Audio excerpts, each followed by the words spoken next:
என் அன்பு பிள்ளையே, இன்று இந்த கருப்பன் உனக்கு ஒரு அவசர செய்தியை கொண்டு வந்திருக்கின்றேன். அது என்னவென்றால், ஒருவரை பற்றிய உண்மையை சொல்ல வேண்டும் என்று தான் வந்திருக்கின்றேன்.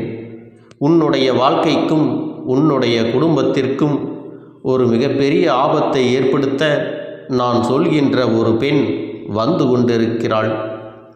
ஏன், இதற்கு முன்பே அவள் இந்த காரியத்தை செய்ய தொடங்கிவிட்டாள்.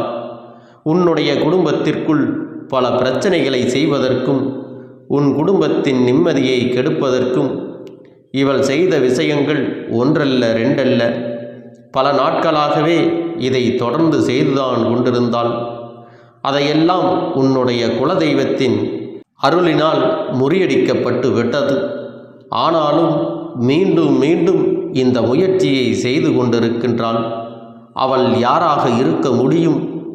உன்னுடைய குடும்பத்தில் இப்படி செய்வதால் இவளுக்கு என்ன பலன் கிடைக்கிறது என்பதை இந்த கருப்பன் இன்று உனக்கு சொல்ல வந்திருக்கின்றேன்.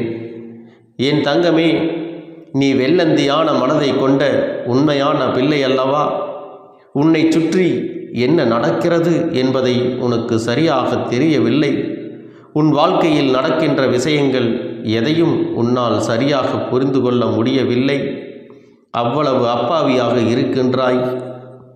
உன்னை சுற்றி நடக்கின்ற விஷயங்களை சரியாக புரிந்து கொள்ளாமல், உன் வாழ்க்கையில் என்ன நடக்கிறது என்பதை சரியாக தெரிந்து கொள்ளாமல், உன் வாழ்க்கையை பற்றி எந்த ஒரு பிரச்சனையையும் உன்னுடைய செவிகளுக்கு வராமல் ஏதோ ஒரு வாழ்க்கையை என் பிள்ளையே நீ வாழ்ந்து கொண்டிருக்கிறாய் அல்லவா?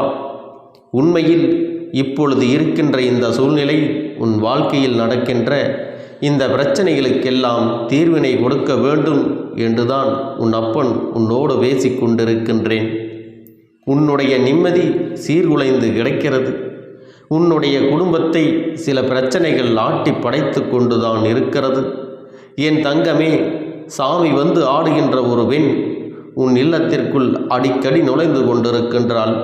அவளுடைய மனதில் தூய்மை இல்லை. அவளுடைய எண்ணங்களும் சரியாக இல்லை. நீ நினைக்கலாம், அப்பனே, இவர்கள் சாமி ஆடுகிறார்கள், இவர்கள் நல்லவர்கள், இவர்கள் நமக்கு நன்மையை தான் நினைப்பார்கள் என்று. என் தங்கமே, உண்மை என்னவென்று நீ தெரிந்து கொள்ள வேண்டும். உன் கருப்பன் ஒருவரை கை நீட்டி குற்றம் சுமத்துகிறேன் என்றால் அவர்களுக்கு உண்மையாகவே சாமி வரவில்லை என்றுதான் அர்த்தம். தெய்வம் அவர்களுக்குள் இறங்க முயற்சி செய்தது உண்மைதான். ஆனால் அவர்களுடைய மனது அதை ஏற்றுக்கொள்ளக்கூடிய மனநிலையில் இல்லை. அவர்கள் மனதில் உண்மை இல்லை. அவர்களிடத்திலே நேர்மையும் இல்லை. அவர்கள் செய்கின்ற விஷயங்கள் எதுவுமே சரியில்லை. உங்கள் வாழ்க்கையில் அவர்கள் செய்து கொண்டிருக்கின்ற ஒவ்வொரு கஷ்டமான சூழ்நிலைகளும் குற்றத்திற்கு ஆளாக்கி விட்டது. ஆனாலும் எப்பேற்பட்ட கஷ்டமாக இருந்தாலும் அந்த நேரத்தில் தவறினை செய்திருக்க கூடாது. அப்படி ஒரு முறை தவறுகளை செய்து விட்டவர்கள் ஒருபொழுதும் தெய்வத்திடமிருந்து தன்னை அர்ப்பணித்து விட முடியாது. தெய்வம் இவர்கள் உடலில் ஒரு நாளும் இறங்கிவிட மாட்டார்கள் என்பதை நீ புரிந்து கொள்ள வேண்டும். ஆனாலும் இவர்கள் அதை அப்படியே தன்னுடைய நடவடிக்கைகளில் கொண்டு வந்து கொண்டிருக்கிறார்கள். எப்பொழுது எல்லாம் கோவிலில் பூஜைகள் நடக்கின்றதோ அப்பொழுதெல்லாம் இவர்கள் தன்னைத்தானே தெய்வமாக உருமாற்றிக் கொள்கின்றார்கள்.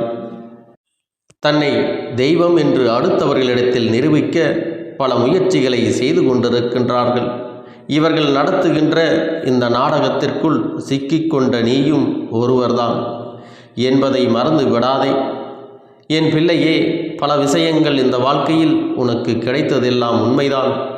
பல நன்மைகள் இவர்களால் நடந்ததும் உண்மைதான். அதையெல்லாம் இல்லை என்று இந்த கருப்பன் ஒருபொழுதும் சொல்லவில்லை. ஆனால் என்ன இருந்தாலும் சற்று நீ சிந்தித்து பார்க்க வேண்டுமல்லவா? எந்த ஆதாயமும் இல்லாமல் இவர்கள் உனக்கு வாழ்க்கையில் எந்த ஒரு உதவிகளையும் செய்யவில்லை. எந்த ஆதாயத்தையும் இவர்கள் உன்னிடத்திலிருந்து பெறாமல் உனக்கு எந்த ஒரு இக்கட்டான சூழ்நிலையிலும் உன்னிடத்தில் வந்து இவர்கள் நிற்கவில்லை.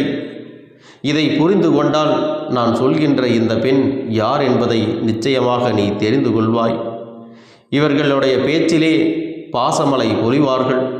உன்னிடத்திலே அத்தனை அன்பாக இருப்பது போல நடிப்பார்கள். ஆனால் உண்மையில் உன் மீது ஒரு சிறு துளி அளவு கூட உண்மையான அன்பு இல்லை. என் தங்கமே, இவர்கள் தன் பிள்ளையைப் போல உன்னை நினைக்கிறேன் என்று சொல்வார்கள் அல்லவா? அவர்கள் பிள்ளையையும் உன்னையும் ஓரிடத்தில் வைத்துக்கொண்டு கடவுளின் பரிசு இருவரில் ஒருவருக்குத்தான் கிடைக்கும் என்று சொன்னால், அப்பொழுது இவர்கள் யாருக்கு அதை கொடுப்பார்கள் என்று பார்த்தால் தானே தெரியும். உண்மையில் இவர்களின் மனதில் நீ பிள்ளையாக இருக்கின்றாயா, அல்லது இவர்கள் உன்னை தொல்லையாக நினைத்து நடிக்கின்றார்களா என்று என் பிள்ளையின் மனதில் இருக்கின்ற சந்தேகம் அப்போது தீர்ந்துவிடும். என் தங்கமே, உண்மையில் இந்த மனிதர்கள் இதையெல்லாம் இவர்கள் வாழ்க்கையில் சரளமான நடிப்போடு சேர்ந்து நடித்து கொண்டுதான் இருக்கின்றார்கள். இந்த மனிதர்களுடைய எண்ணங்கள் எல்லாம் இன்னமும் சில காலம்தான் என்பதை நீ புரிந்து கொள்ள வேண்டும். நீண்ட காலம் இது நீடித்து கொண்டிருந்தால் இவர்கள் எல்லோர் வாழ்க்கையும் அழித்து விடுவார்கள். எல்லோருக்கும் வர இருக்கின்ற நன்மைகளை இவர்கள் கெடுத்து விடுவார்கள். யார் வாழ்க்கையில் என்ன நடந்தால் நமக்கு என்ன என்று இருக்கின்ற இவர்கள் இப்பொழுது உன்னுடைய குடும்பத்தின் மீது கண் வைத்து இருக்கின்றார்கள். அவர்களின் எண்ணம் என்ன தெரியுமா? நமக்குள் சாமி வருவதனால்தான் இவர்கள் நாம் என்ன சொன்னாலும் செய்வார்கள், நாம் என்ன சொன்னாலும் நம்மை மதித்து கேட்பார்கள் என்று நினைத்து கொண்டிருக்கிறார்கள். ஆனால் நான் சொல்கின்ற இந்த நேரம், இந்த கருப்பன் உன்னை தேடி வந்திருக்கின்ற இந்த நேரம், நிச்சயமாக நான் சொல்வதை நீ நம்ப மாட்டாய். ஆனால் இன்னும் ஒரு சில நாட்களுக்குள் இவர்களுடைய உண்மையான முகத்தை நான் உனக்கு காண்பித்து கொடுக்கப் போகின்றேன். எப்படி தெரியுமா? இவர்களால் உன் குடும்பத்தில் இருக்கின்ற ஒருவருக்கு பிரச்சனைகள் வரும். அவர்களின் மனது காயப்படும்படி இவர்கள் நிச்சயமாக நடந்து கொள்வார்கள். அதன் பிறகுதான் நீ தெரிந்து கொள்வாய், இவர்களுக்கு இப்படியும் ஒரு முகம் இருக்கின்றதா என்று. இவர்கள் இப்படி கூட பேசுவார்களா என்று தெரிந்து கொள்ளப் போகின்றாய். அப்பொழுதுதான் நீ நினைத்து வருந்த போகின்றாய். என் தங்கமே, சூழ்நிலைகள்தான் மற்றவர்களை யார் என்று உனக்கு உணர்த்தப் போகிறது. அந்த சூழ்நிலை உனக்கு இன்னும் வரவில்லை என்பதை நினைவில் வைத்து கொள்ள வேண்டும். இவர்களை யார் என்று உனக்கு காண்பித்து கொடுப்பதற்கு உன்னுடைய குடும்பத்தில் இருக்கிறவரே சாட்சி என்பதை நீ மறந்து விடாதே. என் தங்கமே, இப்படிப்பட்ட மனிதர்களை நான் உனக்கு அடையாளம் காண்பித்து கொடுக்கத்தான் போகின்றேன். இவர்கள் யார் என்று நான் உனக்கு சொல்லத்தான் போகின்றேன். என் பிள்ளையே, இதையெல்லாம் நீ தெரிந்து கொள்ள வேண்டிய நேரம் இப்பொழுது உன் வாழ்க்கையில் வந்திருக்கின்றது. என் தங்கமே, இந்த கஷ்டங்கள் எல்லாம் அதிகப்படியாக இருந்ததெல்லாம் போதும். கஷ்டங்களை நினைத்து நீ வருந்தி கொண்டிருந்ததனால்தான் இவர்களை உன்னால் கண்காணிக்க முடியவில்லை. ஏதோ வருகிறார்கள் போகிறார்கள் என்று நீயும் இருந்து கொண்டிருக்கிறாய். ஆனால் அவர்களின் மனதில் இருக்கின்ற எண்ணங்களை இப்பொழுது உன் அப்பன் நான் உன்னிடம் சொல்லும் பொழுது புரிந்து கொண்டாயல்லவா?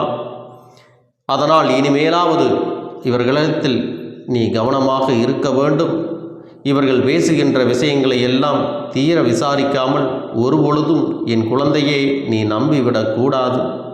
நீ மட்டும் நம்ப தொடங்கிவிட்டால் உன்னுடைய வாழ்க்கையில் எல்லாம் உனக்கு கஷ்டத்தை தான் கொடுக்கும் என்பதை மறந்து விடாதே. அதனால் எப்பொழுதும் போல நீ சாதாரணமாக பேசி பழகுவதோடு நிறுத்திவிட வேண்டும்.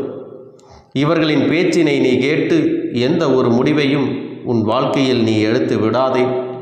இவர்கள் மூட்ட நினைக்கின்ற கலகம் உன்னுடைய குடும்பத்தில் இருக்கின்ற ஒற்றுமையை கெடுப்பதுதான். ஏற்கனவே பிரச்சனைகள் இருக்கும் பொழுது இவர்கள் அதற்குள் வந்து குளிர்காய நினைக்கின்றார்கள். இருக்கின்ற பிரச்சனையை எல்லாம் பெரிதுபடுத்த முயற்சி செய்கின்றார்கள். என் பிள்ளையே, இதற்காகத்தான் இந்த கருப்பன் எப்பொழுதும் உன்னிடத்தில் சொல்லி கொண்டிருக்கின்றேன். குடும்பத்திற்குள் ஒற்றுமை இருக்க வேண்டும். இல்லை என்றால் அடுத்தவர்கள் வந்து உன்னுடைய குடும்பத்தில் தேவையில்லாத பிரச்சனையை செய்வார்கள் என்று. எப்படியெல்லாம் பிரச்சனைகளை உருவாக்க முடியும் என்பதை இது போன்றவர்களிடத்தில்தான் கற்றுக்கொள்ள முடியும்.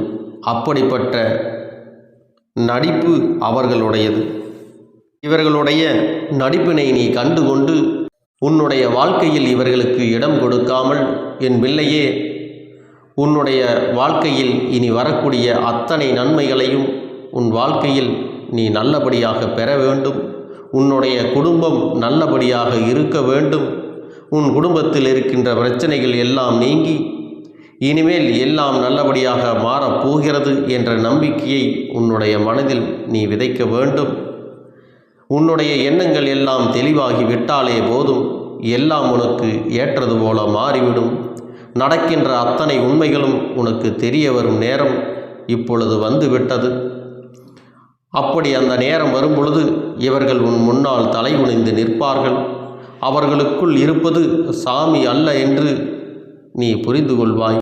அவர்களுக்குள் இருப்பது சாமி அல்ல என்று ஒரு நாள் அவர்கள் வாயாலேயே வெளியில் சொல்ல வேண்டிய காலகட்டம் வரப்போகின்றது. தான் சொல்கின்ற வாக்குகள் எல்லாமே பொதுவாகத்தான் சொல்கின்றார்கள் என்பதை எல்லோரும் புரிந்து கொள்ளப் போகின்றார்கள். இதுவெல்லாம் எத்தனை காலத்திற்கு எடுபடும் என்று சற்று சிந்தித்து பார்க்க வேண்டும்.